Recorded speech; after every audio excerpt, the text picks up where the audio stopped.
Bonjour à tous, aujourd'hui nous recevons Malik Bezou, auteur d'une note pour la Fondation pour l'innovation politique. Malik Bezou, vous dites qu'il est important d'opérer des distinctions entre les notions de réformisme, d'islamisme et de djihadisme. Pensez-vous qu'en Occident, on tend plutôt à gommer les différences propres à ces trois notions ? Oui, tout à fait. Malheureusement, par démagogie, par simplisme, par ignorance, on tend à effacer ces différences qui sont tout à fait fondamentales. Tout ne se vaut pas. Le réformisme est différent de l'islamisme. L'islamisme, bien sûr, s'appuie sur le réformisme.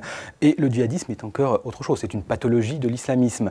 Mais l'islamisme est quelque chose de large. C'est un spectre étendu. On ne peut réduire l'islamisme uniquement à la violence. Il existe des islamistes légaliste. Il ne s'agit pas ici de faire l'éloge de l'islamisme. J'aurais tendance à le combattre, mais avec amour et intelligence.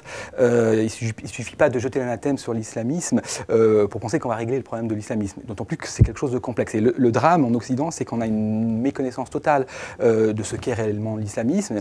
On se réfugie derrière les peurs, parfois derrière la démagogie, pour ne pas faire l'effort intellectuel indispensable, par ailleurs, pour tenter de comprendre ce qu'est l'islamisme, qui répond malgré tout à une demande locale dans les pays arabo-musulmans. Et le réformisme est beaucoup plus, je dirais, acceptable et toléré en Occident, échappe aussi souvent à la compréhension. On a tendance à mettre tous les réformistes, islamistes dans le même panier, ce qui est un véritable drame, parce qu'il y a des réformistes qui n'ont strictement aucun rapport avec l'islamisme. L'islamisme a une dimension politique. Le réformisme est beaucoup plus spirituel, beaucoup plus soufi en quelque sorte. Le djihadisme est violent, sectaire, sanguinaire.